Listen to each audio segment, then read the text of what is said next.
sa nila. Ang ganda na. So, naglangyan ka. Oo.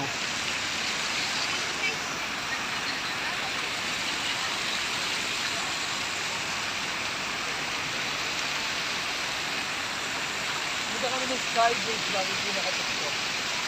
Takot-takot yun eh. Parang wala lang. Alam bakit?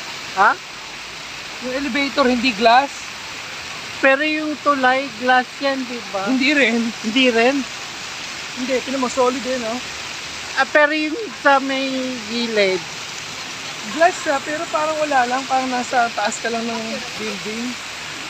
Hindi ka tulad doon sa iba na glass yung tatapakan mo.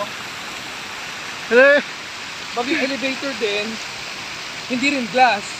Video. nangangatog. Ay, trust me, parang wala ka lang naramdaman.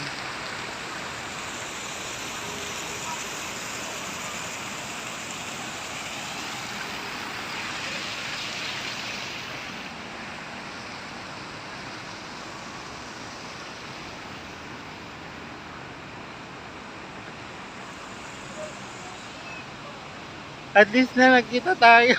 O, di ba? Last minute. Nabutang kita. Oo, sabi ko nga pag sa airport kasi parang hi, hello, goodbye. Check-in na kami. Sabi na asawa ko. Ayun lang. Boarding na. Actually, takot din ako kasi expired kasi yung road tax sticker ko. Although renewed naman siya, binigyan ako ng copy. Okay. Yung ano lang ang hindi ko na-receive kasi nagka-problema dun sa printing. So,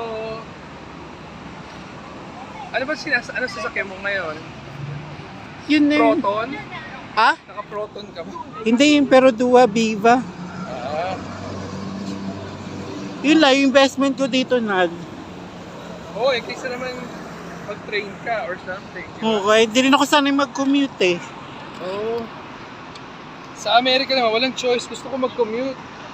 Walang commute. Actually, yun yung gusto ko talaga maranasan sa ibang bansa yung Mag-train?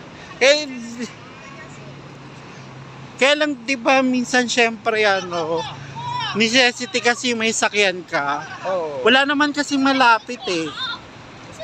Doon, ang lalayo. Correct. Milya-milya yung layo. Oh, di ba? From dun sa workplace mo, dun sa bahay mo,